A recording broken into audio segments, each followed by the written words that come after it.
Williamsville Neighborhood House is a 131-year-old settlement house dedicated to serving the community and improving the lives of over 17,000 New Yorkers in need each year. We gather as a community at a time when hate incidents are on the rise and when too many of our neighbors, our friends, colleagues, and fellow community members are facing threats, harassment, and violence simply because of who they are. This is not just a Jewish issue, this is a community issue that affects all of us. We are fortunate to have strong leadership on this issue. Our local assembly member, Rebecca Seawright, has been a tireless advocate for our civil rights and community safety, working both locally and in the state capitol to advance legislation and resources that protect all of our residents from hate and discrimination. Assemblymember Seawright has been a steadfast ally of the Jewish community, authoring landmark legislation requiring individuals convicted of hate crimes to undergo tolerance and diversity training. She has secured state funding for synagogues, Jewish nonprofits, and Holocaust education programs, and has been the lead sponsor of the New York State Equal Rights Amendment ratified in 2024. She continues advancing protections against discrimination for all New Yorkers.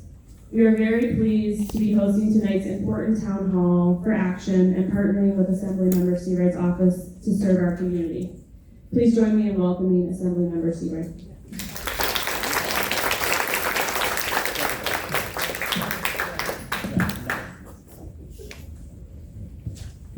Well, let's give another big round of applause to Rachel, Bender, and Mark, and all the staff here at the Williamsville Neighborhood House. This evening, and thank goodness the air conditioner is working great. I want to thank all of you for attending this very important forum this evening. And a special thanks to Jim. Can't hear you. Let's see if we can get the microphone. Can you hear me now? Yes, much better.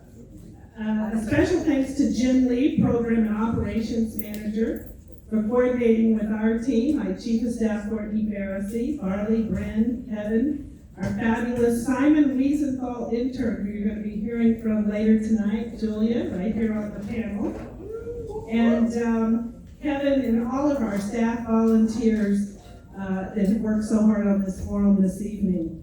Thank you all for joining us tonight for this very, very important town hall. Our distinguished panel members, who you'll be hearing from shortly, we come together as neighbors, advocates, and allies to confront hate, foster understanding, and strengthen the bonds that unite our community. Before we begin, let's take a moment of silence to honor the victims of the tragic shooting in Midtown yesterday.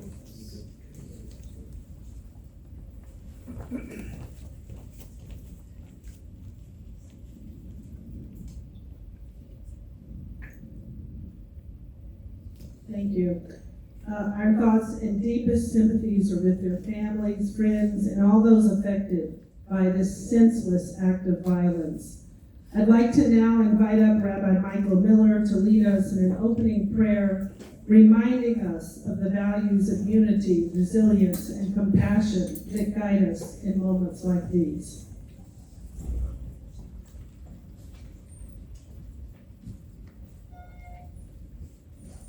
Thank you.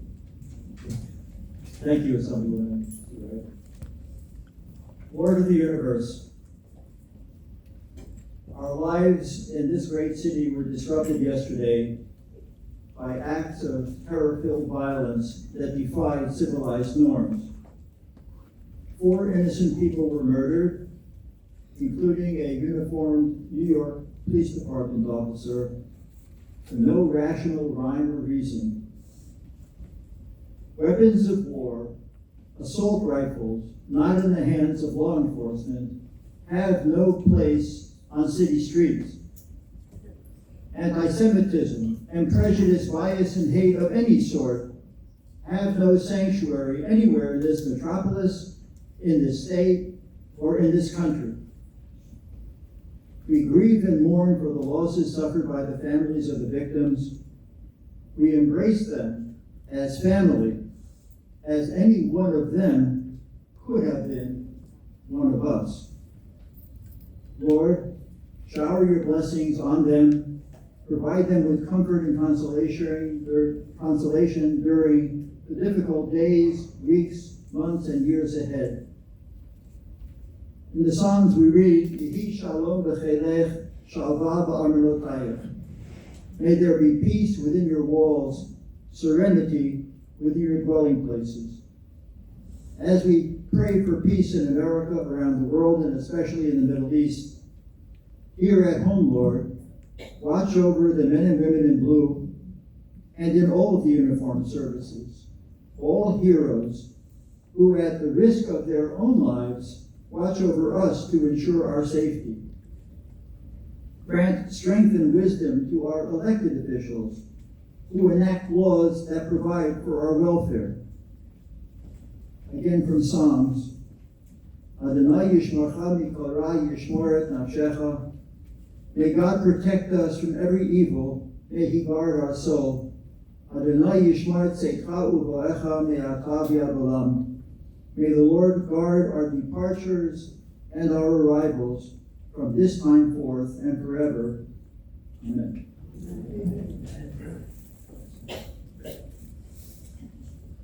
Thank you for that beautiful prayer, Rabbi. Thank you all again for joining us. We have many distinguished guests and community leaders and partners here this evening standing with us tonight, and I'd like to give a few shout outs. On Zoom, we have the former JCC president, Sheila Lambert, LGBT activist and leader, Judith Kaysen-Windsor, David Hochberg. In the audience, we have Patty Kinner, who serves on 8 Jewish boards and supported us this evening. We also have Cheryl Fishbein from JCC, the chair, Dr. Barbara Rosen, leader and educator, Adele Fuchsberg, Community Board 8 members. Raise your hand if you're in the audience. Sherry Wiener, Danielle Avasar, Barbara Rudder, John McClement, on Zoom, Brad Hershenson, Upper East Side Roosevelt Island District Leader Ben Axelrod, and many, many others here this evening. Anti-Semitism is not a distant problem. It is here, it is in our neighborhoods, in our schools, and in our city.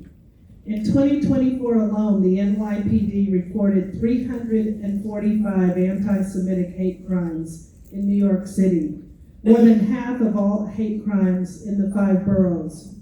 Across the state, nearly 50% of the hate crimes target Jewish New Yorkers. But these are not just statistics. They represent families afraid to walk to synagogue, children bullied for wearing a Star of David, and entire communities living in fear. I know this fight personally after hosting the same forum on anti-Semitism. A few years ago, my district office and campaign office were stalked and defaced with anti-Semitic graffiti. White paint was splashed across our windows and doors. A vile, hateful note was slid under our door. It was a stark reminder that hate festers when we do not confront it directly. Exactly.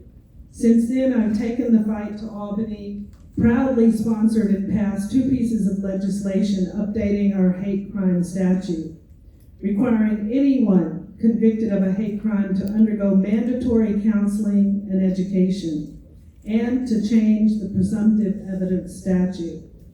Education is our strongest defense against hate. I was proud to secure $1.5 million in state funding to bring the Simon Wiesenthal Center's Mobile Museum of Tolerance to New York, a state-of-the-art interactive exhibit that will bring powerful lessons on tolerance and human rights to schools, houses of worship, law enforcement, and communities across the state.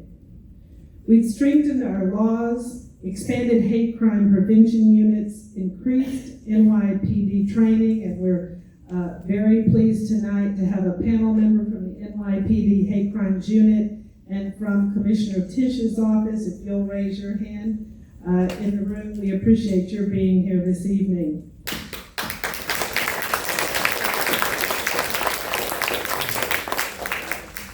We've invested millions in security for synagogues, schools, and community centers.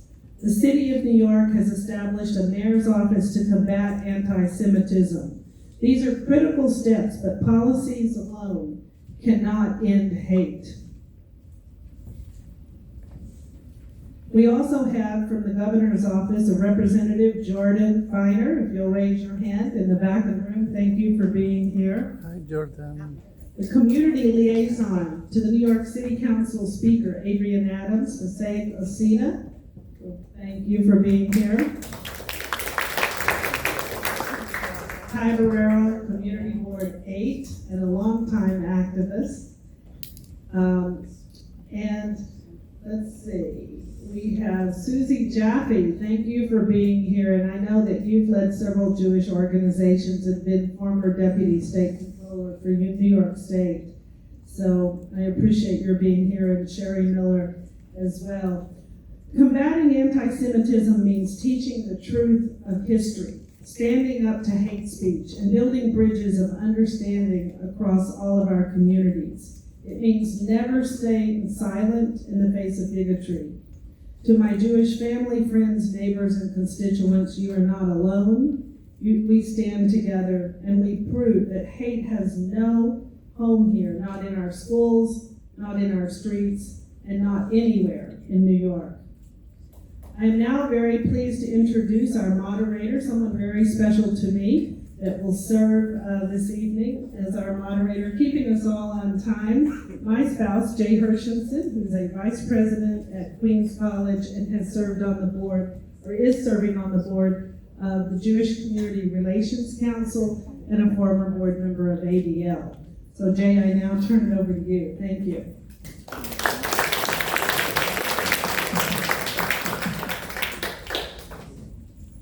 Thank you very much. Can we give a round of applause to Assemblymember Seawright and her dedicated office staff for putting this event together tonight?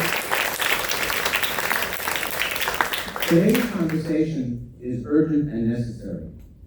We're here to discuss the rise of anti-Semitism in our city and state, and to learn what we can do to combat it together. Just a few words of context. The virus of anti-Semitism goes back over 2,000 years. The earliest evidence was in ancient Egypt, where the Egyptian priest Manetho included in his writings a portrayal of Jews negatively as part of, quote, anti-foreign sentiment. So that's over 2,000 years, and that's before BCE. In New York, I tried to go back to find out the earliest evidence of anti-Semitism. And in the days of the New Netherlands, when Peter Stuyvesant was the governor, he tried to ban Jewish refugees who were fleeing the Brazilian Inquisition. He was overruled by the Dutch West India Company because, fortunately, there were Jewish supporters within the Dutch West India Company, and so therefore they combated anti-Semitism in 1654. So there's a long, long history of combating anti-Semitism, which lets us know that the virus is ancient, the epidemic is today, and the antidote will be the subject of tonight's panel. I just want to spend a moment to thank this remarkable panel of experts, and I'm going to say a couple of words about each, because they are extremely distinguished. But before I do that, I want to mention what I would call the rules of engagement. Each panelist will have 3 minutes for responses to questions that have combined what has been made available from the community online prior to this event and the help of Assemblymember Seawright's very dedicated staff. 3 minutes for each response. We'll have a timekeeper in the front row. The timekeeper is Rhea. Where is Rhea? There we go. Raise your hand. So we'll be keeping a watch on Rhea, who's a dedicated intern. And she'll let us know when 1 minute remains, and another signal when time is up. That's how we keep the flow going. However, even though each member of the panel will answer one question, we will allow 1 or 2 members of the panel if they want to weigh in with a response to what is said. So this way we'll be able to have that kind of discussion. While this town hall is taking place, if you have any questions that you do want to submit for consideration, there'll be note cards that will be passed around, and of course online you can use the chat. This And, like this Is one. Courtney here? Can any of the interns raise their hand in terms of who's available to pick up the note cards? Here we go. Thank you very much. So they're on the side of the room, and we will do that. And that will occur during the Q&A portion where we have some audience participation in that particular format. Finally, we will end with a call to action. And I'll be indicating at the conclusion of my introduction to the panelists, we'll be doing this call to action, so, which is really great. We have a tremendously prominent panel here. We have Sammy Stipend, who is a motivational speaker heard all over the world. He is a Holocaust survivor, former member of the Israeli Air Force, and he'll be sharing his story about the horrors of hate that I've never forgotten. We're very blessed to have him here tonight. You can applaud after you come to Thank you.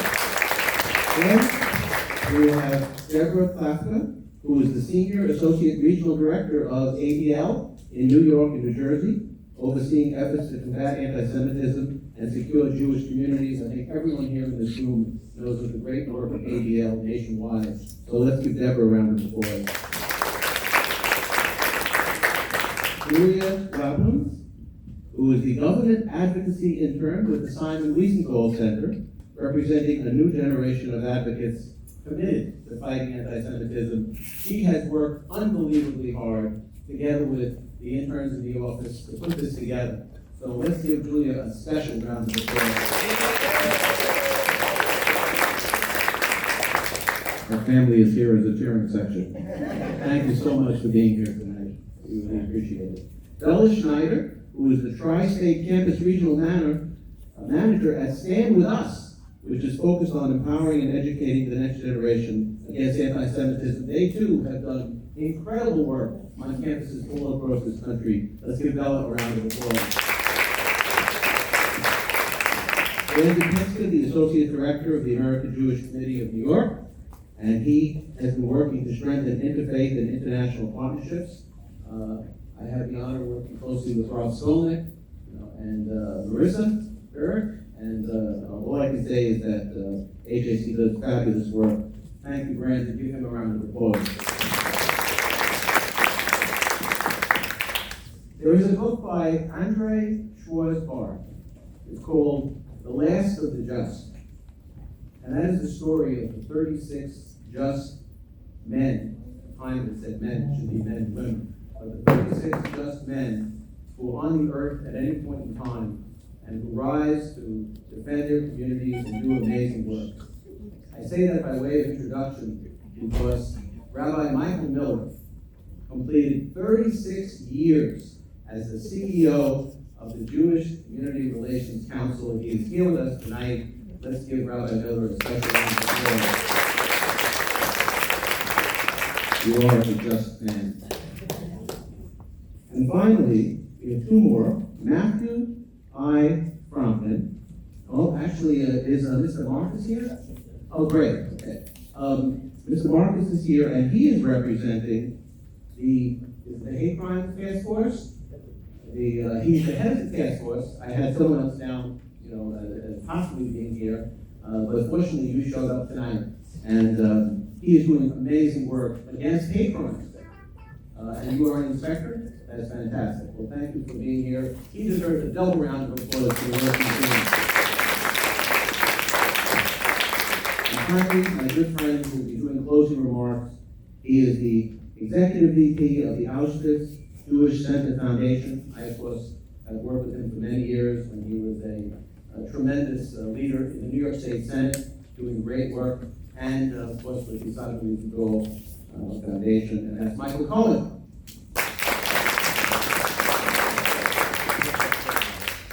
So, the first question, and we start with the veteran of the Israeli Air Force and a Holocaust survivor. We'd like to know from you your perspective on combating anti-Semitism, what can be done going forward, how does it compare to what you have lived through in your amazing life, and also, is there anything we can do to encourage institutions to adopt or use the international definition of anti-Semitism. Thank you. Good evening, everybody. Good evening. I'm very honored to be here, and before I start anything, I want to say thank you to Julia because she made sure that I am part of the panel. Thank you, Julia. I will start first with IHRA. And this is something that has to be adopted not only in every state in the United States, but all over the world. Because you cannot solve a problem, in my opinion, unless you know what it is. And a lot of people, okay, although it's not binding, IHRA, okay, explains what anti-Semitism is. And to combat it, we must have it all over the world. Every country must adopt it. As a Israeli, what happened in October 7, I was completely shocked at the brutality of Hamas. The war in Gaza is not against the civilians, it is against a brutal, okay, a group of terrorists. Now, what happened is, I am, as a Holocaust survivor, I was very surprised. And I did not think that I will live to see the day, what's happening today, not only in the United States, but worldwide. During the October 7, I went through the gamut of emotions. And a lot of people try to compare it to the Holocaust. Do me a favor. Please don't. Holocaust is a unique moment in history, will never repeat itself, okay? And there is absolutely no comparison whatsoever.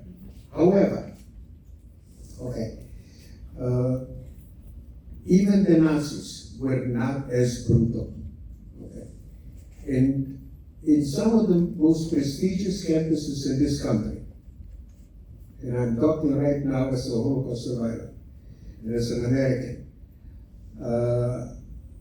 some of the brightest young people that we have, future leaders of this country and the world, when they will graduate, they will become educated idiots. Into Iran, they are useful idiots. And I also want to say that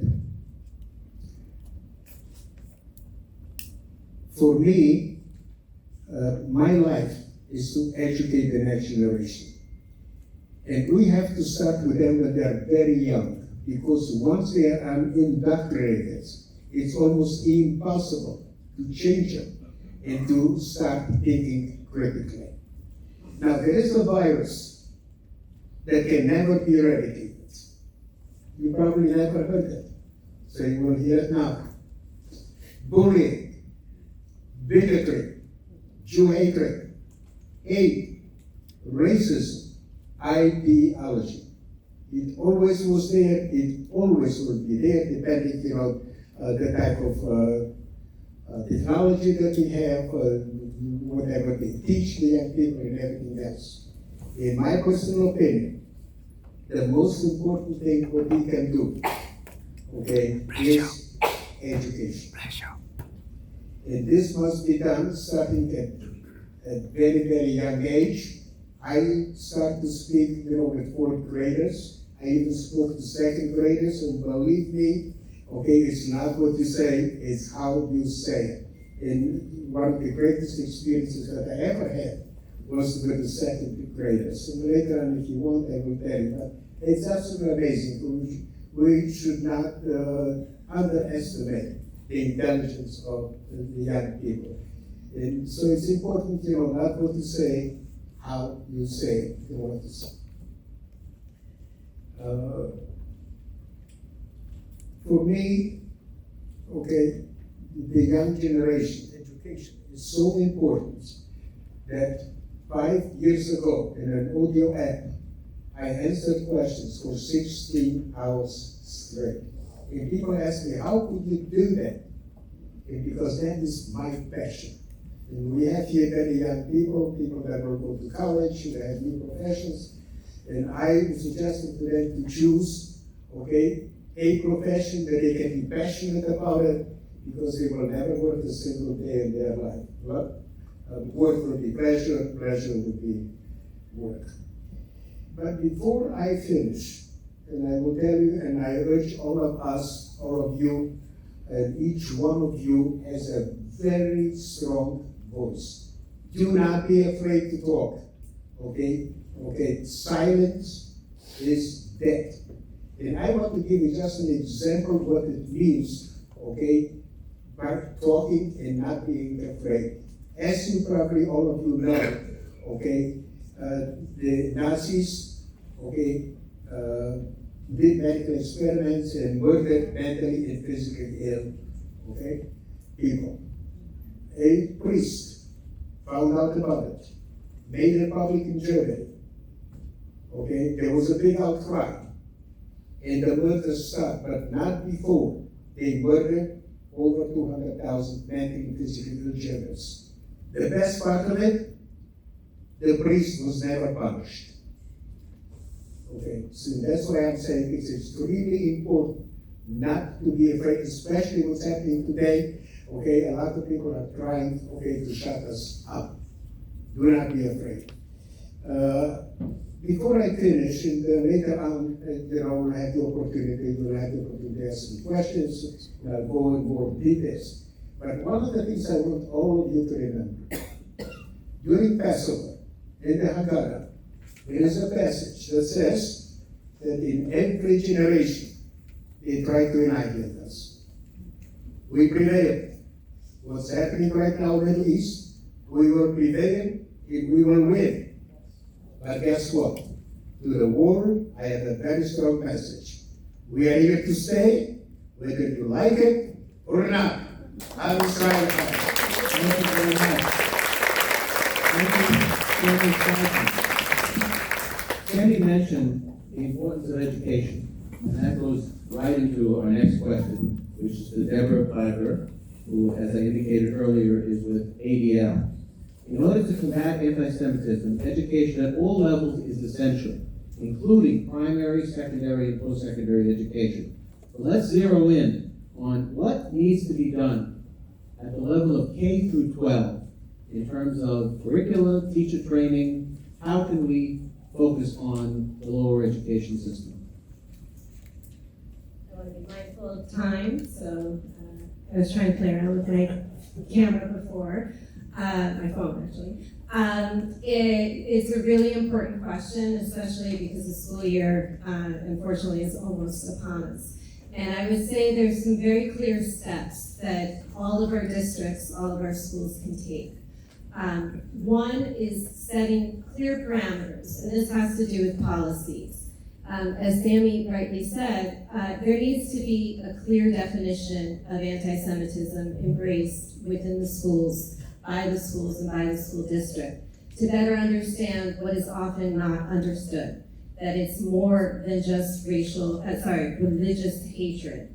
It can be racialized, like Nazi imagery, white supremacy, and extremist ideology, which the ADL is actively researching and trying to dismantle. It is the oldest conspiracy. Myths about Jewish power, money, control, the classic tropes of anti-Semitism. But it can also be harassment about Zionism, asking us to, Jewish students and teachers and school leaders, to depart from a critical part of many, many American Jews, how they express their Jewish identity is through Israel. So if it's harassment, discrimination, demands that they disavow a connection, can only have an exclusionary impact on students and faculty.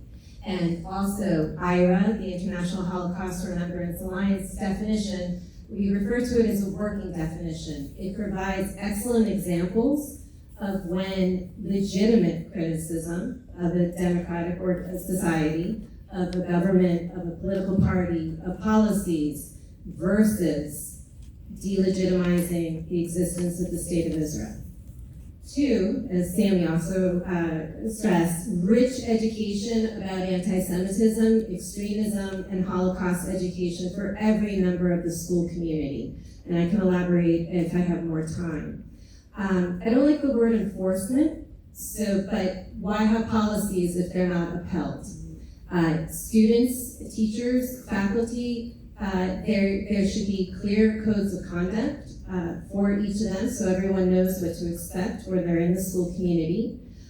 This should also extend to social media policies. We know that the better school leaders understand that even if something does not take place in the brick and mortar school, if it takes place online, if it takes place socially, if it takes place as a parent, those chats I can't stand, but if it trickles back into the school environment, it can negatively impact not only the learning environment, but the social environment as well. And here in New York State, thanks to leaders like Assembly Member, we have the Dignity for All Student Act, which mandates the schools have visible procedures of what to do in the face of discrimination, that they have a coordinator that people can lodge complaints with. Curricular materials about Israel, which is a particular passion of mine. We need to have professional development. All the organizations represented on this panel have rich professional development opportunities. We need to seek out allies who also appreciate the need for truth, facts, balanced perspectives. It indicates that not only Jewish people think that anti-Semitism is a serious problem, but our allies do as well. And finally, speaking up when there's a hostile environment, as Sammy said, and really supporting teachers. I can elaborate further with time, but those are 6 steps that all of you can help to advocate for to make your children's, grandchildren's, neighbors, children's schools safe for all students. Deborah, thank you for the specificity of your response. Let's give her another round of applause. Thank you. Is there any member of the panel who would like to comment on anything that Deborah has said with respect to education? Going once? Going twice? Okay. On to the next question. The next question goes to someone who I introduced earlier, and that is Julia Lavin. And the question is, one of the big items in the news is the Columbia University $200 million settlement with the federal administration, following widely publicized instances of anti-Semitism. What are colleges and universities doing to combat anti-Semitism from the student point of view? What should they be doing? Are they being effective? And in particular, what might work best? Julia? So Columbia's $200 million settlement is just the start. Universities are facing a reckoning. Here's what's happening and what needs to change. What universities are doing right is some schools are finally naming anti-Semitism clearly. They're beginning to meet face-to-face with Jewish students like myself, and anti-Semitism is being recognized as part of a broader fight against hate. But here's where they fall short, again and again. There's no bold condemnations when Jewish students are targeted, especially as we've seen after October 7th. They give watered down, both sides statements that minimize real hate on our campuses. They have toothless task forces and committees with no real consequences for offenders. They give form letter responses instead of real support. And Jewish leaders are consulted only after a crisis, never before or even really during. Under the current administration, the federal government is tying billions in funding to strict reforms like crackdowns on protest activity tied to anti-Semitism, federal oversight of academic departments, and mandatory external monitors and ideological audits.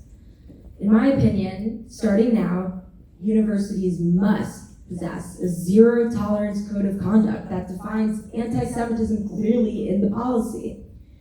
They must install an independent oversight office, organize a rapid response team providing 24/7 support for Jewish students facing hate. And this could include a live dashboard that students, faculty could track. They should introduce a mandatory no anti-Semitism pledge that should be signed by students and faculty so they know what they're agreeing to. They need to appoint a Jewish student safety coordinator. They need to instate anti-discrimination training so students are being educated, learning. And lastly, they must provide tightened security for Jewish spaces. Here's the bottom line. Let there be no doubt. Universities may master the art of statements, but they fail at safety. Words don't stop swastikas or slurs. Only concrete enforcement, real consequences, and Jewish student leadership at the table can secure our protection. Thank you. Very well said. A response from Rabbi Miller? As a response, I support everything that Julia said. But just to add to it, there is a standard called Title VI. And Title VI identifies classes of people by race, by religion, and Jews had not been included in Title VI. So what universities have not done was what we need to have done, which is that we need to recognize as a people. There are, 30 billion Muslims in the world, and there are only 15 million Jews, but we're not a minority. And I just find it just incomprehensible that Jewish students who clearly have been targeted, have been discriminated against, have not been included up until now as an identified class for protections under Title VI. And only because of the pressure from the federal government is something happening now to recognize who we are. Probably another comment or two, another question, but I'll just leave it at for now. May I make a comment? Yes, please. Okay, especially for the young people. Okay, look, at Julia. She is the best example that I can think of what I'm looking for, what I hope that everybody will be. And this is an example of an up standard. She made sure that I'm coming to Lehigh. Apparently I made an impression. I don't know why, but she made sure that I am here. So take an example from here, learn from her. That's very important. Thank you. Thank you very much. Continuing on the subject of colleges and universities, difficult challenges on campuses today is defining the line between protected free speech and hate speech, between legitimate political expression and harassment or intimidation. And as everyone here knows, this can play out not only in rallies, but also in the classroom. So, Bella, tell us from your perspective and all the great work that you're doing on college campuses, how should institutions draw the line? What kind of guidance should be in place that assures simultaneously freedom of expression, but also the protection and dignity of Jewish students? Thank you, Jed. That's a great question. And I want to be clear that freedom of speech and freedom of expression should be protected on our college campuses. So much as the protesters and the people who we don't like have the right to share misinformation and their legitimate protests, we also have the right to empower our students to share Israel's truth. And so we shouldn't be doing anything that's prohibiting our freedom of speech because we have the right and the need to fight back against that misinformation. However, I went to journalism school, and one of my favorite classes I took was mass comm law, and in that class you learn you can't shout fire in a crowded theater. And so when speech has direct threats of violence, specific direct threats of violence against individuals and institutions, that type of speech should not be protected. For example, and these are actual examples of things that we've seen happen on college campus that should not be protected. Calling out specific Hillel directors and accusing them of genocide. That is not legitimate criticism of any one government policy that they disagree with. That is calling for direct violence against an individual. I've had students who are tabling for the hostages on campus and had people go up to them and threaten directly to egg their house. Again, that is not a legitimate criticism of any policy. That is a specific and direct threat of violence. Also, when these protests happen outside of Hillel houses or Chabad houses, that is specific and targeted at these institutions simply because they are Jewish. And so having time, place, and manner restrictions on speech is incredibly important, because that's saying you can only have these protests. It's allowing the protests to happen, but saying they should be in this space of campus, they shouldn't be this loud, and also, again, saying that calls for violence, which also includes things such as globalized intifada, that should not be allowed and protected on our college campuses.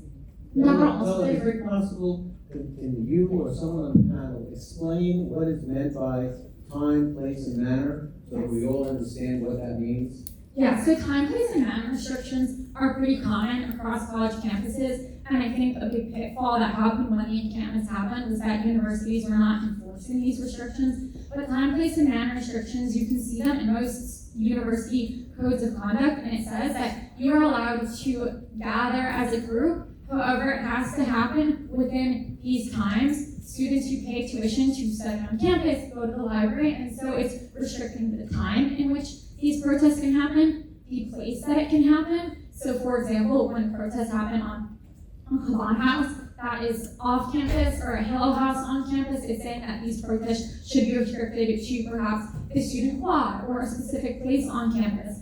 And then the manner in which they occur. So no amplified sound is pretty common. And these are universal rules that apply to all students. I've had students who have not had a voice permit, and so they've also been called out by these time, place, and manner restrictions, even though everything they were saying was perfectly legitimate. And so universities have the responsibility to uphold these restrictions for every student, so that way these protests don't get out of hand. I have a question for you. Well, hold on for a moment. Let's just first ask if anyone has a response to anything that Bella has said. Maybe you could put your question in the form of a response. Okay. Go ahead. I thought you finished. Go ahead. No? I'm sorry. My apologies. But, okay, while you are speaking, why is, debt to Israel, debt to America, I'm Hamas, global intifada, why is it considered freedom of speech? Thank you. This is hate speech, incitement. Thank you. No, I mean, that is a great question. And I would argue that those types of speech is what I'm talking about, that specific call for violence, especially things such as death to Israel, that is calling for violence directed at a specific institution, saying that I am Hamas, and those types of specific phrases, those aren't legitimate criticisms of any one government policy, and so they should not be protected on campus. And when universities have these time, place, and manner restrictions, and also I was going to mention the IHRA definition of anti-Semitism, which is not legally binding and is not meant to chill speech. However, it should be used as a guide so that when students say these things, and particularly the manner in which they're saying them, they can be held accountable. No consequences. We're seeing universities start to implement consequences, but there's definitely a lot more to be done. Thank you. Thank you both. Now we come to probably one of the hardest questions of the night, because this question puts us into the present day situation that's occurring all across this country and all across this world. So Brandon, you're about to be asked the toughest question that I see before us. There is a growing trend of artificial intelligence generated content on platforms like Rocks and X, deepfakes, social media. There's tremendous, outrageous hate that is being perpetrated every single day through social media. They're being used to spread anti-Semitic conspiracy theories and hate speech. The reason I say this is such a hard question is because it's so pervasive. I mean, if we were to look back just 10 years ago, we wouldn't see anything like exists today.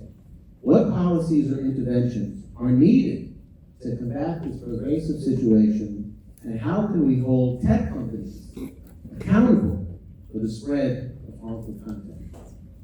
Thank you for the important question, and thank you, Assembly Member Seawright, for convening this very important town hall.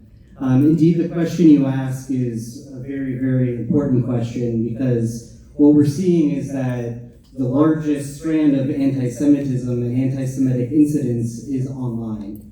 AJC's own State of Anti-Semitism in America report in 2024 said that almost 70% of American Jews have been the victims of or seen witnesses of anti-Semitic content online. So that goes to the point that you're making of why this topic is so important. So as my colleague said, how do we combat this anti-Semitism that we see online? So the first thing to do is to utilize the IRA definition that my colleagues mentioned. We can't combat anti-Semitism unless we can define it and be able to recognize it. We have to train AI models to properly identify anti-Semitism, and we can do this by incorporating anti-Semitic tendencies into their training data to ensure that their learned language models, these LLMs, which are the actions that govern the behavior of AI bots, are not trained to share anti-Semitic content. And we need to utilize resources from different organizations on this panel and other civic organizations that have information about anti-Semitism. We need to recognize different code words that are used. So you might not see the word Jew on AI bots and things like that, but it's utilizing the words globalist or Zionist in place of Jews. So we need to recognize that and be up to date with the latest trends that we're seeing online. And as you said, we need to hold these companies accountable. So we need to make it easier, first of all, to report anti-Semitism and not have convoluted links or forms to do this. We need to name anti-Semitism within the terms of service within these AI companies. So the terms of service should specifically reference anti-Semitism and the IRA working definition, and it should be included as anti-Semitism should be included as a separate category in transparency reports, which brings me to my next point, that there should be routinely published transparency reports on various AI company websites that showcase the volume of anti-Semitic content that we're seeing on these platforms, how it's being taken down, the actions that are taken, and the effectiveness of those actions. And lastly, we need to improve the moderation systems that we see. So preventing AI bias by implementing stronger algorithms that will stop recommending anti-Semitic content. We need to consistently and constantly test the effectiveness of these AI models to make sure that we're addressing deficiencies in recognizing anti-Semitism. And lastly, we need to make sure that the content that is being produced by the AI models is responsible, that it's verifiable information, that it's cited, and that it's coming from websites and credible sources. So is one of the possibilities to come out of a town hall like this some potential for legislation or rules at some level? May I? Yeah, please answer. It was really comprehensive response. There was legislation passed in New York State last year, this Stop Hiding Hate.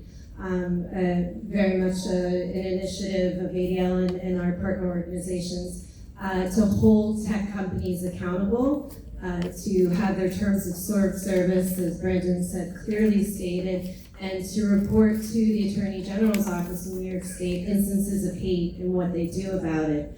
This is followed by legislation in California. Unfortunately, in both states, it's being challenged in the courts. Thank you. That was very, very comprehensive in terms of both responses. Anyone else want to comment on the AI situation and the holding of tech companies accountable? Michael? Thank you, Jay. And first of all, just to quickly start off, when you talk about the pillars of education and legislation that we need to combat these things, I mean, between the Assembly Member and Jay, mean, I don't know how you can have a bigger power couple on these kind of matters. So really, it's just a pleasure to be with you and work with you as always. But I just want to, reflect for a second when we talk about the impact that whether it's AI or social media platforms have on our kids. When we look, at a viral example of that about 18 months ago, about 2 months after October 7th, probably remember what happened at Hillcrest High School, right? Hillcrest High School, had a number of ninth graders. When I say number, I mean mostly all of them, ended up, people called it a riot, people called it a disturbance, whatever the terminology that you like to use, scared a teacher who was there for 7 years in the school, who all she did was be Jewish and post a picture of herself at the DC rally supporting Israel right before, and they scared her to the point where she had to lock herself in a classroom until the NYPD was able to extricate her from the situation. Oh, no. But the important part to learn is when the chancellor ended up sitting down with the kids a couple of days later, he asked them, what led you to this? What led you to think all these things that you shouted? And every single one gave the same answer. TikTok. Everyone gave the same answer. It was reported in all the newspapers, it was reported everywhere. So it's not just a question of saying that it can have effects. We're seeing in our city those effects. We're seeing them directly. So part of the answer is also is when you have, as my colleague said, abilities to report, one of the things to recognize is, never give up. Because I know that people say, well, I report, it's still there. It's going to be there. But you got to push back. Because if you knock out 50,000 hits and another 100,000 show up, you know what? You keep on going. I'll tell you just one quick example. There was a group called Rise of Ocean County down in South Jersey about 3 or 4 years ago. And they built their entire county anti-Semitic platform based on social media and having a Facebook page which indoctrinated people. It was hit once, they changed their name. It was hit twice, they got kicked off entirely, they found another platform to get on. This happened at 7 or 8 different iterations.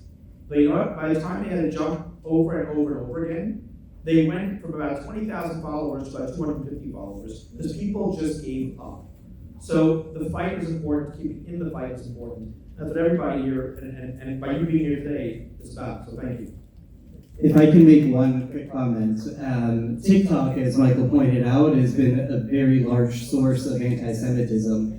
And EJC, to share a success of the battle, has advocated and was just passed a new public policy manager that is going to work specifically to combat hate speech. It's a new position that TikTok just opened up. And we're proud that this person's first appearance was at an EJC conference held in France, actually bringing together young professional American Jewish and French Jewish leaders and speaking about their work in this new position to combat hate speech and specifically to combat what has really been a flood of anti-Semitism on TikTok since October 7th. I think that we have to identify where the battle is being fought. The battle is being fought for the hearts and minds, particularly of our young people, and the platform is social media. I don't know how many of you looking at it in this room are subscribers to X, used to be called Twitter. But you can really get physically ill, just following some of the strands of messages that go through in regard not only to Israel, but in regard to Jews.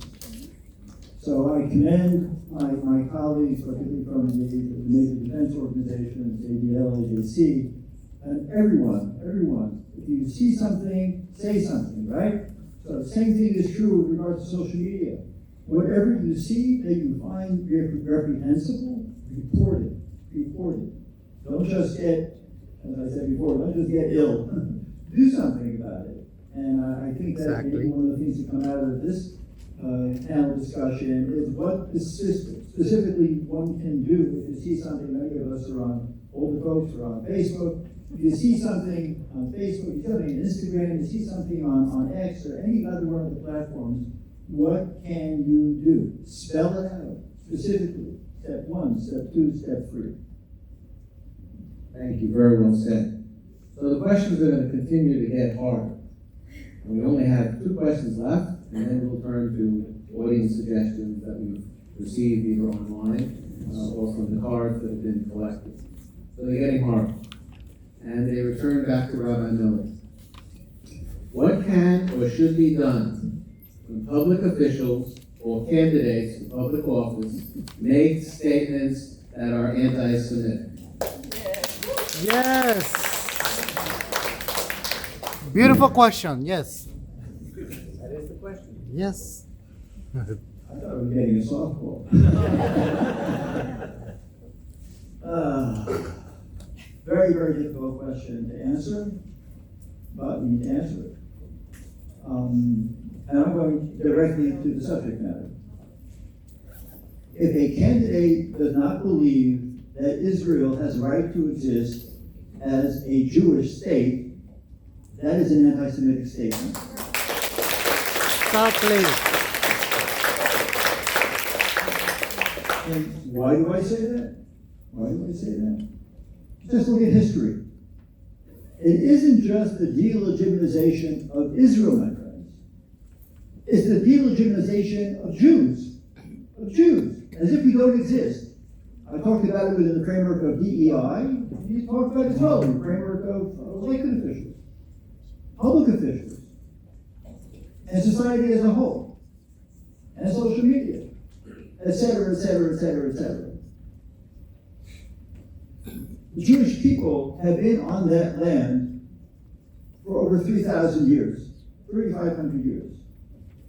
We are to blame that in the year 586 BCE, the Babylonians came and destroyed our temple and took us into exile?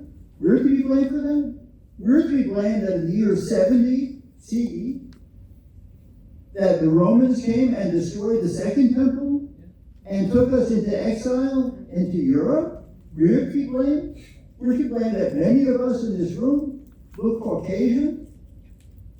We have been in Europe for 2,000 years, for God's sakes. But we've never lost sight of what our identification is with Zion, with Zion, with Israel, with our homeland. There were kings, there was civilization, there were kings, there were queens, there were high priests, there were priests, there were Levites, there were at one time 12 tribes. Sanherib came, I'm going to say that in English, Sanherib, it's a name. King Sanherib came, and he took 10 tribes into exile. That's our fault? That's our fault? It's the only country that's questioned. Yes. We're the only, right, it goes That's beyond right. that now. We're not only the only country that's questioned, we're the only people that's questioned. There are 21 Muslim countries. 54. 21, maybe 22 Muslim 54. countries. They have a right to exist as Muslim countries. Switzerland has a cross on its flag, among other countries. They have a right to put a cross on their flag. But Jews don't have a right to have their own state, a state where we had civilizations with monarchs and temples and who knows what. Yes, I think we need to speak out. We need to challenge. The challenge based on history, my friends. This is not polemics. Based on history of who we are as a people and what our rights are with regard to identification with the land of Israel and the current modern state of Israel. Very sweet. Any other member of the panel would like to respond? By the way, when I say respond, it's a neutral word, which means say whatever comment you wish. Excuse me, can I say something? I just want to add one additional piece. I'm sorry, Brenda. I'll give you the mic in a second. There's another accusation. There's an accusation. I've got to be very specific. There's a political candidate whose father is a professor at Columbia, who believes that Israel is a colonial state. Israel is a colonial state. Look in your dictionary as to what colonialism is. We are not a colonial people. We have a legitimate right to want to return and identify with our homeland, where we live. In my view, it's an anti-Semitic accusation to call us colonialists. Thank you, Michael. In following up to the question, I wanted to add that there need to be ramifications for these kind of comments, anti-Semitic statements by public officials, by elected officials. And one thing that we can all do is, there are many elected officials who are not anti-Semitic, and they need to be speaking up. We need to advocate to them. They need to speak up, and the ones that are anti-Semitic need to know that this is not okay, that this is not acceptable, and that the wide swath of pro-Israel elected officials that support our community are condemning this kind of behavior. And they can't Amen. turn around and Any other Like comments Richard from Torres. the panel? Yeah, I think what Rabbi Miller really cuts to the heart of is that words matter. Many of our organizations up here are 501c3s, which means we can't participate in criticizing or supporting particular candidates. And it's probably a good idea to have that neutrality.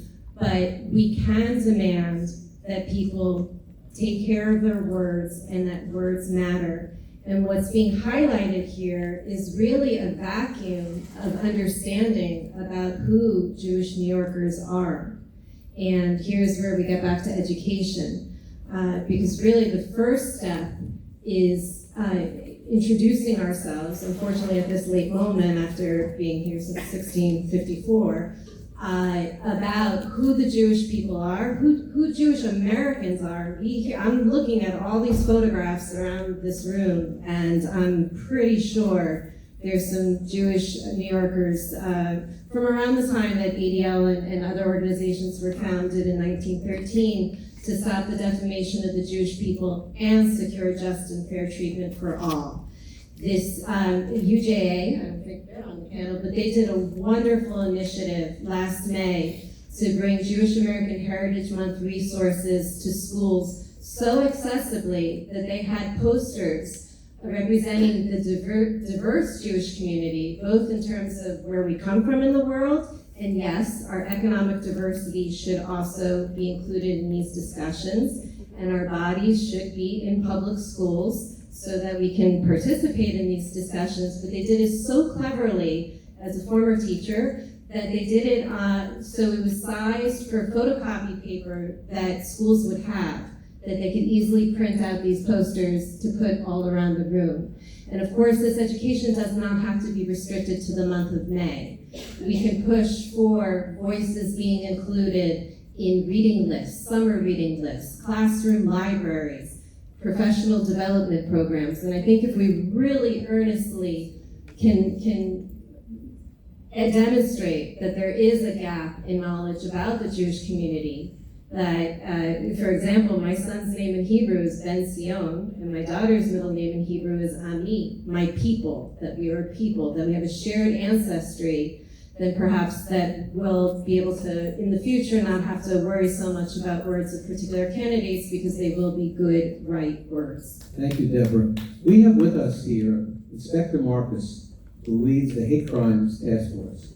And that is extremely important, I think, to all of us in the communities that we all care so deeply about. So again, a very hard question. Given the tragic and horrible attacks in Boulder, Colorado, and Washington, D.C., which we're all familiar with, and the terrible rise in anti-Semitic related hate crimes documented by Deborah and ADL, what safety measures should be implemented to protect worshippers of Judaism? First of all, good evening to everybody, and thank you so much for putting this on, and thank you to the other distinguished members of this panel. Can't hear you. Thank you to the other distinguished members of this panel.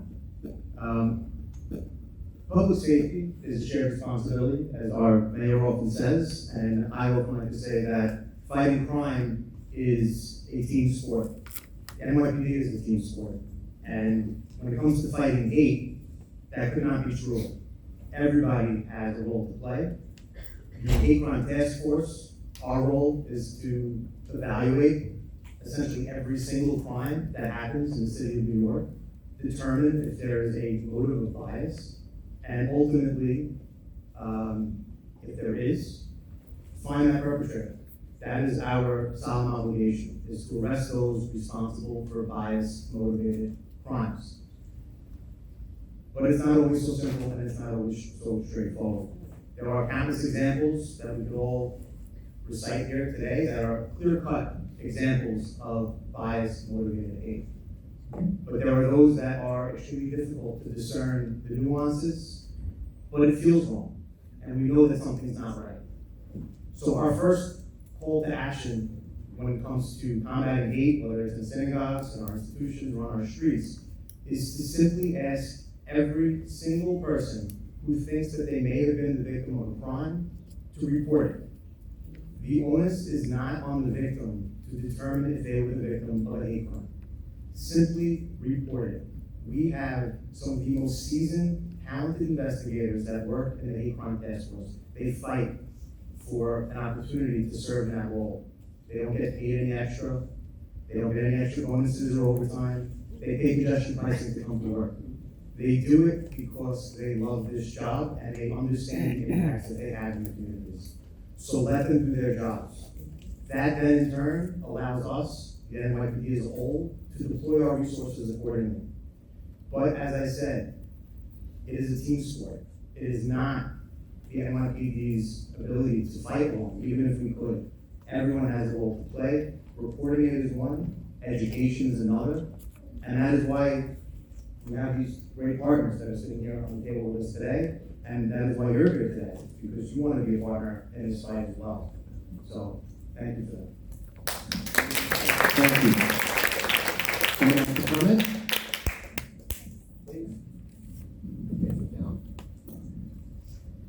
Just also when it comes to our campuses, I think as I mentioned earlier, we have the obligation to encourage students to speak up and be proud, but a lot of students are really scared. And so one way that we can help them be less scared is teach them self-defense, teach them be aware of your surroundings. I graduated college not that long ago, and I'm guilty of it. The first thing I do when I walk into a room is you go on your phone. And we need to teach students basic situational awareness skills so that they at least feel confident and comfortable on their campuses, which should be their safe spaces that unfortunately are not anymore, that they're able to identify threats when they happen. And so teaching students self-defense classes, teaching them basic situational awareness will go a long way and will also hopefully help our students feel more confident and equipped to handle these situations when our institutions are failing them. Any other member would like to comment? Yeah, I'd like to add on to that. I agree. I think safety is a really big threat to students. They're worried that if they speak up, they are going to be threatened or targeted in return. But I also think that it's a broader issue of also students feel that if they talk to someone about what's going on, that nothing is going to be done. I've definitely had that in my own institutions where I have moments where I think, is my action or me speaking up going to have a result? And I've come around to recognize that sometimes having the result is not always what the goal should be. I always say, if you speak to a group or a person, and even if they don't walk away 100% agreeing with your point, if you provide them with one even small takeaway that they can go home at the end of the night and say, ooh, I learned something. I'm gonna think differently about this topic, name the topic X. Then for me, I can put my own head on the pillow at night and feel like I accomplished something. So I think that we need to teach our young that, those kinds of tenets, and that they should operate on that. I really want to commend Inspector Marcus as the head of the NYPD Hate Crimes Task Force, and most especially to commend Police Commissioner Jessica Tisch for what NYPD is doing in New York to protect us, our Jewish community. Gary was one of us, member of the Jewish community. Not every head of the task force has been. And it's been really a pleasure working with him over the years since he's been in this position. And I just want to mention, to add, that you talked about resources. One of the significant resources that there is in combating anti-Semitism and ensuring the safety of our Jewish institutions is it's an initiative called CSI, the Community Security Initiative. And it was founded at JCRC together with UJA Federation. Cheryl Fishbein was my last year as the CEO in those days. With my president, Susie Jaffe, has been a leader of JCRC for many, many years. We work very closely together. CSI is really a lifeline for many 2,000 Jewish institutions in the New York metropolitan area. And I believe last year, there might have been someone on your panel from CSI who participated. And they really are a tremendous resource for our Jewish community and work in partnership with NYPD. They work in partnership with the ADL and probably work in partnership with the AJC too, but I'm not aware. And the most important thing is that we as a Jewish community are have the depth of organizational structure to have an institution, Community Security Initiative, to look after, as I said, 2,000 Jewish institutions in New York metropolitan. Let's hear from the inspector, then Sammy, and then Just to follow up on that, when it comes to actually hardening locations, if that's the conversation we want to have, if you have a school or a synagogue or any kind of institution like that, CSI is a phenomenal resource. Like you said, we work hand in hand. I think that's Minnesota only over here. Very close friend at this point.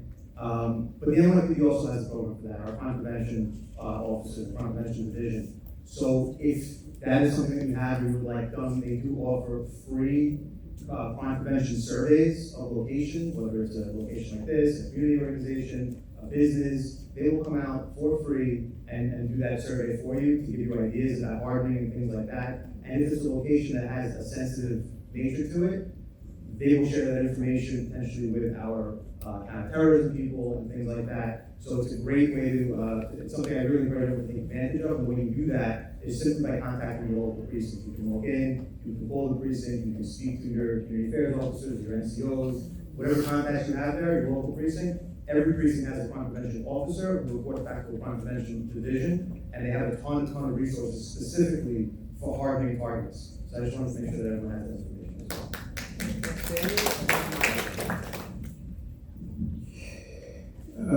I'm speaking as a Holocaust survivor. All the tragedies of the war, words and bullying. And we have to be very precise in the words that we are using. A former Prime Minister of Israel used the word West Bank. Why?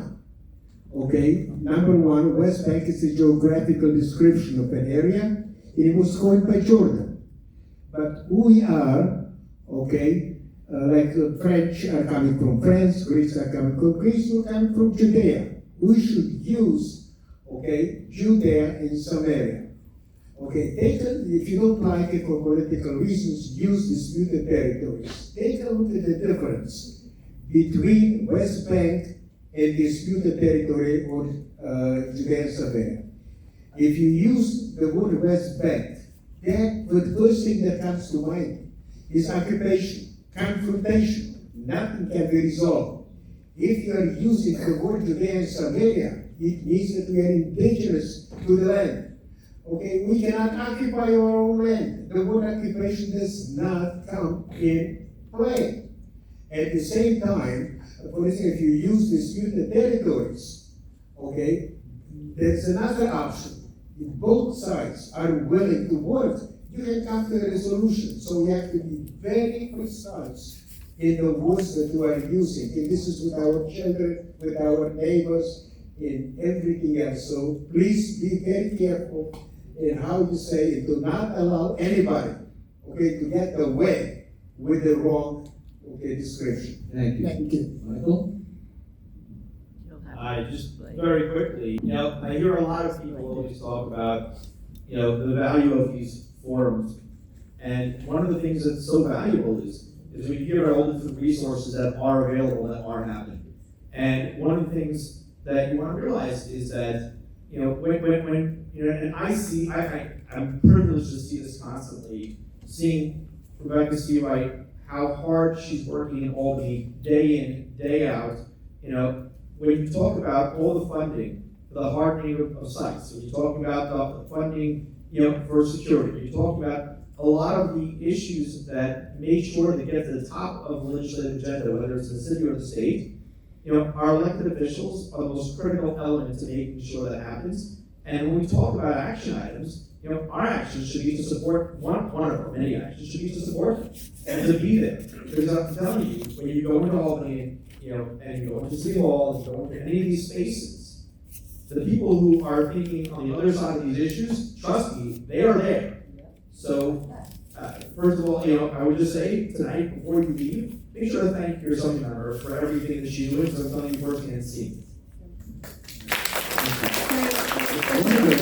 Can I just weigh in for one moment here? Okay, quickly, please. That'll be very quick. First of all, New York City is so blessed to have the Hate Crimes Task Force under the leadership of Inspector Marcus. They are fantastic partners to all of our communities. But in terms of the question that you asked, we can also be empowered. Get to know your precinct. Introduce yourself. Walk in. They have community affairs officers. My children's school, we had a Shabbat picnic at the end of the year, just the Jewish families, and I called the Central Park precinct to let him know that the chief over there, to let him know that there's going to be a group of Jews, not necessarily visible, convening, and we're probably going to be leaving when it's dark. And we said Kiddush, and we have to help the law enforcement be able to help keep us safe.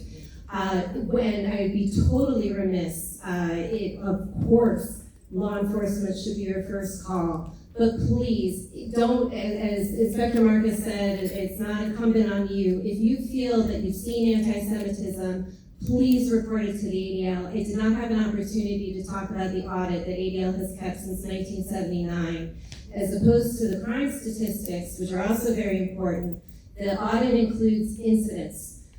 To really give a landscape of how anti-Semitism is playing out in our state and in our city. In 2024, 68% of the anti-Semitic incidents in New York State happened in New York City, and ADL has one satellite office of the 23 regional offices, and it's in Brooklyn. Because after the 2022 audit, when we saw an increase in incidents, particularly against the visibly Jewish Orthodox community, we said we have to be there and we have to be on the ground. So please, if you just look up ADL report incident, if it doesn't happen on a campus or in the Orthodox Haredi community or in a Jewish institution, if it happens in New York State, it comes to me.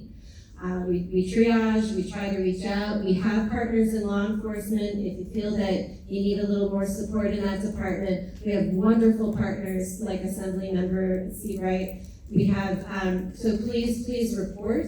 I don't believe the number for necessarily is accurate because of underreporting, but once you, if there is any doubt, please reach out to us. And also I wanted to point out the silver lining is also an incredible collaboration that we're now seeing in the Jewish community that I don't think I remember existing before. Really, everybody has their space and we do work together. Thank you, Deborah.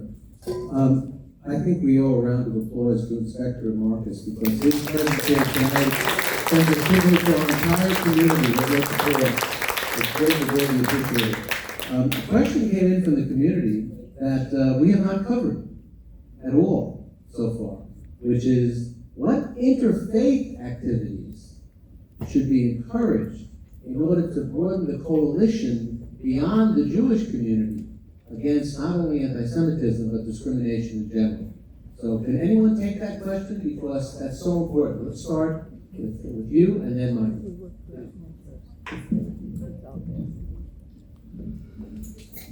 So at Stand With Us for a few years now, we've had a dedicated Christian outreach department. And so just as we train Jewish and Zionist students on our college campuses, our Christian outreach colleagues also train Christian students to identify instances of anti-Semitism and stand up for their Jewish peers. But also going beyond that, we've seen a lot of successful collaboration within the Hindu community as well. For those of you who don't know, just as we have Hillel on campus, they have something called Hindu Yuva. We've seen particularly strong collaborations in Los Angeles, but also starting up here in New York between the Hindu communities on campus and the Jewish students. And so those collaborations, I think, really should start with the students when they're in college, and we're seeing it happening. And I look forward to seeing those collaborations continue. And honestly, it really just starts with hello. And the most important part of allyship is to not think that it should be transactional. And so just really encouraging everyone to just reach out and get to know your neighbors, and you never know where that's going to take you.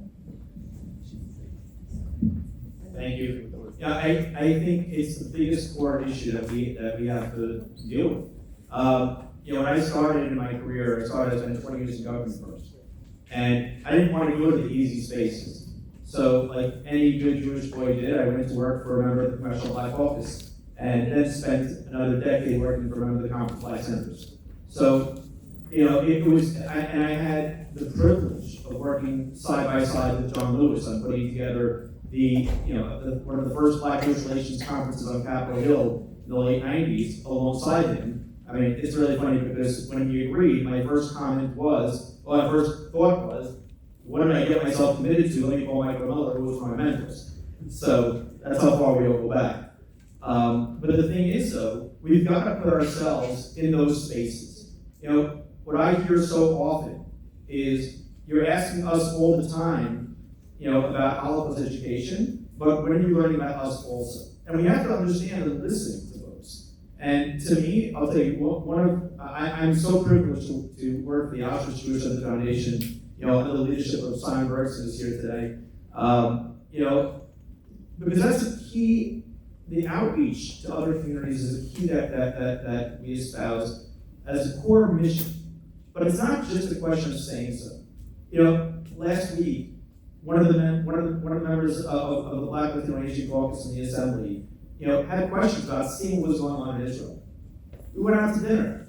We sat down at 6 o'clock in Harlem. We closed the place down at 10 o'clock. Obviously my wife wasn't thrilled with me, but the reality is it's those conversations that make a difference, one by one by one by one.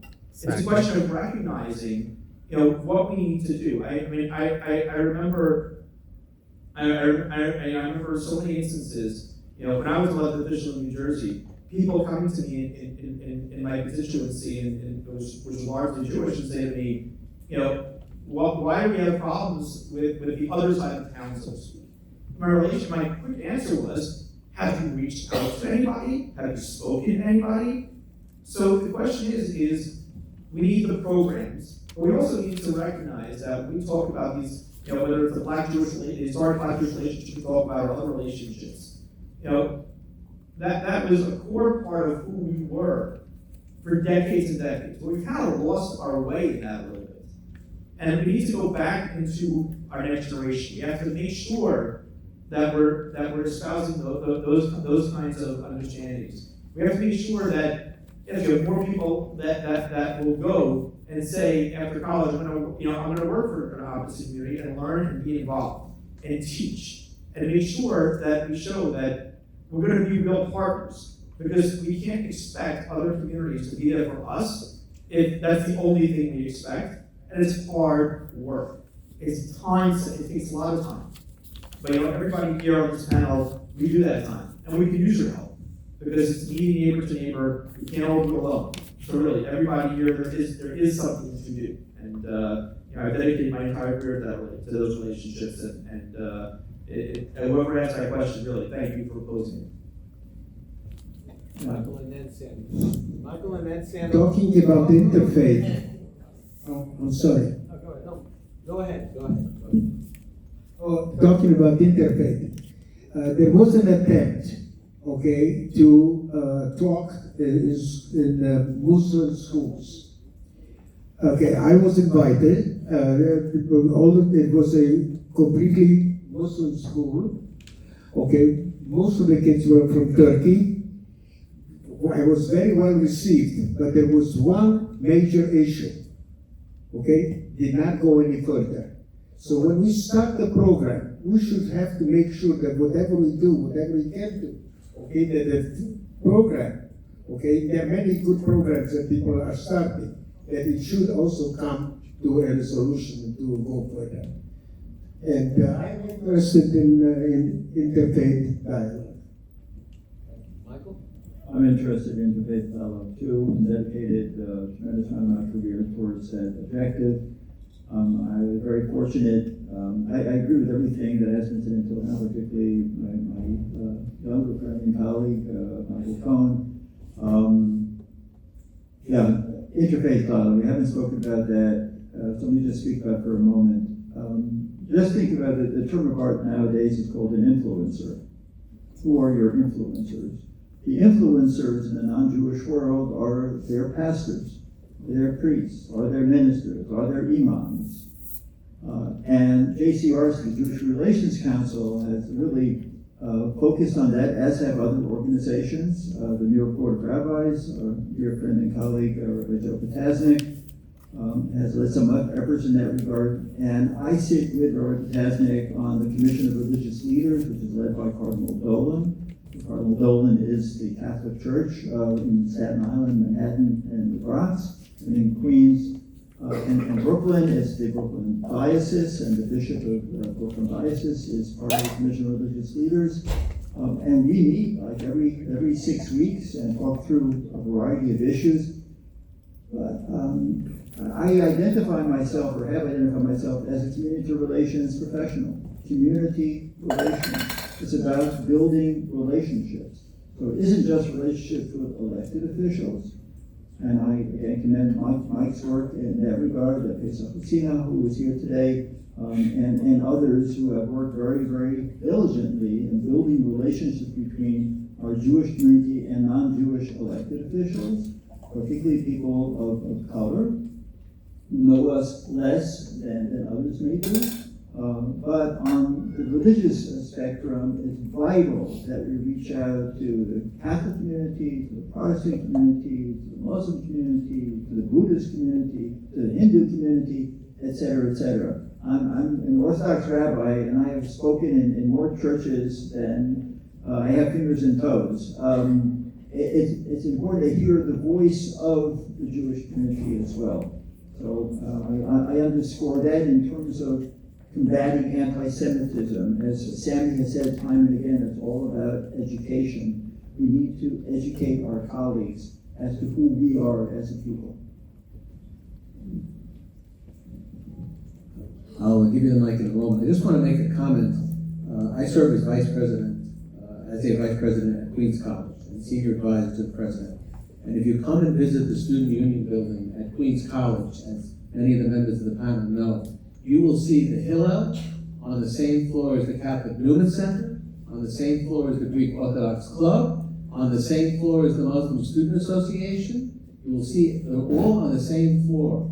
And we have a council that meets, once a semester. And they share information. They don't always have to agree. But because they're in touch with each other, it makes a big, big difference. And I think that that's part of what colleges and universities need to do a lot more of. Do you want to make a comment? The inspector? So when it comes to interfaith meetings and things like that, I would be remiss if I didn't just make one quick note if it's something that you're looking to participate in. It's no secret, Mayor Adams has been a tremendous ally and taken very vocal stances when it comes to anti-Semitism. But equally important to what you see, maybe more so, is what you don't see. And he has led, through his community affairs office, a program called Breaking Bread and Building Bonds, which brings together people of different faiths, different ethnicities, to share a meal and get to know each other. And my office has had the privilege of participating in some of those, as well as helping do some statistical overlays to see the efficacy of that program, overlaying with current hate crime trends and seeing if it's actually working. I can tell you it absolutely is. So to date, he's done over 10,000 meals across the city. And if that's something that you would like to participate in, there are, I think, several thousand more slated for 2025.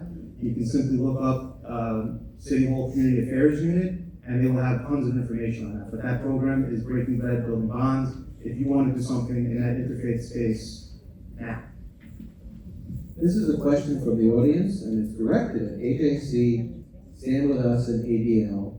And I will just make it a little more broadly, which is the question is really about whether or not your organizations are meeting with the mayoral candidates, and you can figure out at least one was mentioned, but are you meeting with the mayoral candidates on what they are doing to combat anti-Semitism?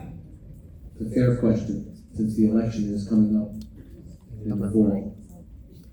Who would like to take that one? I can start. I will say, and my colleagues will share the same sentiments, I'm sure.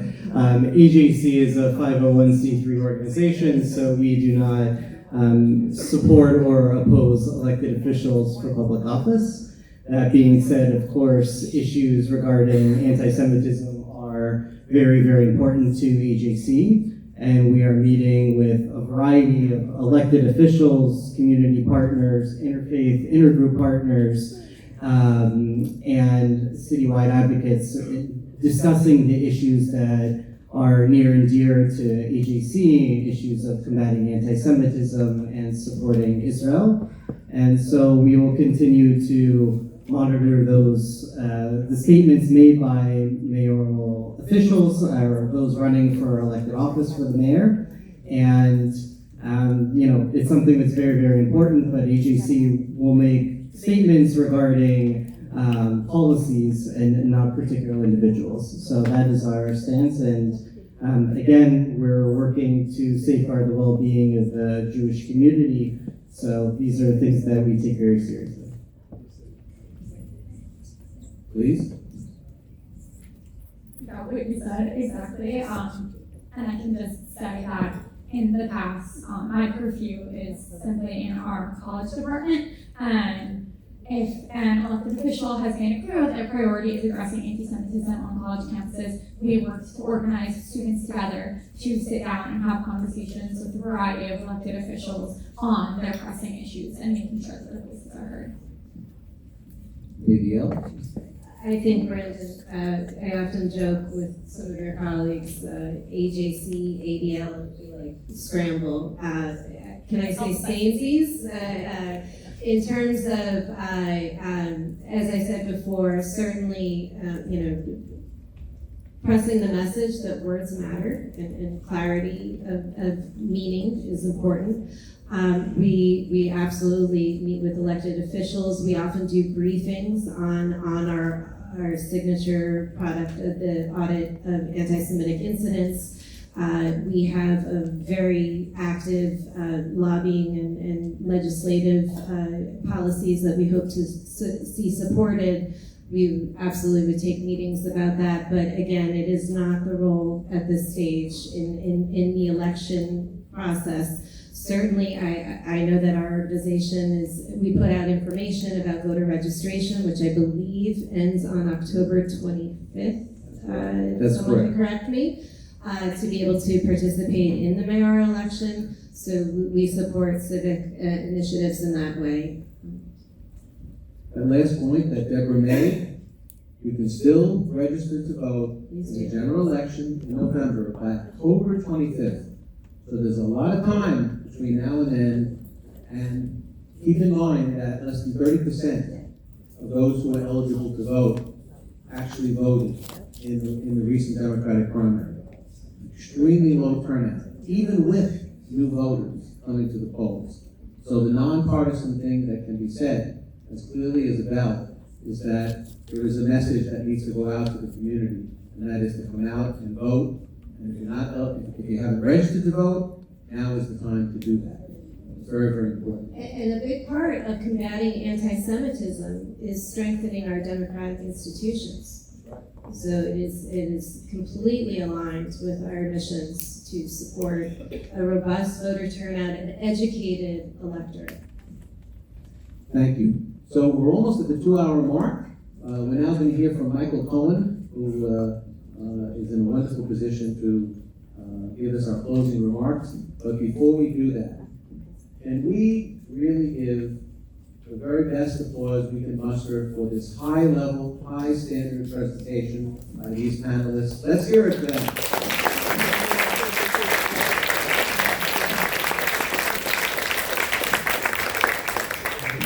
So one of the things that I keep on hearing from communities all over, and I know we've heard it tonight, because when Michael Mello mentioned it, I saw that he's nodding. What can we do? Are we being effective? Is all this work that we're doing, are all these panels that we're sitting on, are they moving the needle? You know, and it's something which I want to assure you they are. And not all the time do we recognize when we see anti-Semitic rallies, when we see things on college campuses, when we see what's going on, we understand what could be. But I'll tell you, when you think about it, you know, and as we're talking here tonight, I'm thinking all the accomplishments that all of these organizations combined, all of us, you know, we talk all the time. We communicate all the time. Because we collaborate. We all have our strengths. And it makes it able to push and push to the point where things are done. I mean, I'll give you an example, and I'll mention for argument's sake CUNY, because I know I have Jay here, so I'd be remiss if I didn't. But I sit on the CUNY's Chancellor's Jewish Advisory Board. And people ask when I see on the street, they say, CUNY's just anti-Semitic. CUNY's horrible. It's the worst of the worst. I'll tell you, I don't know any other chancellor sitting every 6 weeks with the leadership of the Jewish community. I don't know any other one that's doing it. I don't know any, you know, and each time, do we get what we want each time? No, we push the IRA definition a million times there. But you know what? Before we started pushing, there was no understanding at that point beforehand of these significance. But when we talk about City College and what happened over there, suddenly we were meeting also with the Board of Trustees. And they were telling us that at the Board of Trustees meeting, they recognized that one of the problems they had was they didn't have enough security. So they went right away and hired a firm to make sure that they could expand the security tenfold on a moment's notice if an incident occurs. So you think about that. Have we had those kind of incidents this year since the encampments? So you think that, okay, maybe sometimes the things we're looking for, you know, are the things that are not happening because of the work that's going on. And it's hard to say, look what we've accomplished because you see nothing. But the fact that when you see nothing in certain circumstances is because of the immense work behind the scenes. But the reality is, nobody here, no organization, everybody here will tell you, none of us could do a single thing without all of you. None of us can do the work that we do without your support. And when we talk about, as earlier, you know, people look at our elected officials. And I'm always, having been in government for so many years, you know, I'm such a big proponent of thanking our elected officials for their service, because I see what it takes. And the reality is, are there anti-Semitic elected officials? Absolutely. But you know what? But supporting and making sure that we have people like Rebecca Seawright in our midst, in those circles, in those spaces, matters. And making sure that we have conversations with others matters. Making sure that we're going in, whether to every one of these spaces, whether it's educational, whether it's public housing, whether it's wherever it might be, it matters. Because if you turn one person, if you turn one kid, you're moving the needle. So I want to, you know, I know it's hard oftentimes, to leave everybody, with hope in this current climate, which is one of the most challenging we've ever seen. And it's amazing, representing the Auschwitz Jewish Communities at the Auschwitz Jewish Foundation, and you look at a positive, right? The positive is we're all still here. We're all still teaching. We're all still moving the needle. So I encourage you, each of you might have your particular interests. Every one of our websites and all of our organizations to also what we do. Every one of you will look at inside yourself and say, this speaks to me, whatever it is from any of us, and answer the bell, call, email, whatever it is to do, and say, let me help in this space, because I think I have something to contribute. Because you know what? Our opposition is doing it tenfold. Every time we see these rallies, these protests, anything from the other sides, we don't see excuses. We see action. So let's match them volunteer for volunteer, let's match them dollar for dollar, let's match them advocacy for advocacy, elected official for elected official. That's the only way we're going to be successful. And, you know, it's a pleasure and a privilege to be with everybody here today, and it's a privilege to be with Jay and with you know, my dear friend or someone, Rebecca Seward. I haven't seen how much I admire her by now. You know, that it must be you're not paying attention, but you know, it's you know, you have somebody here on the Upper East Side who's really special, and somebody who's fighting for all of us, alongside all of us, and we need you in the fight. So let's do this together, let's fight together, let's overcome these challenges together, and let's defeat anti-Semitism as much as we can together. Thank you.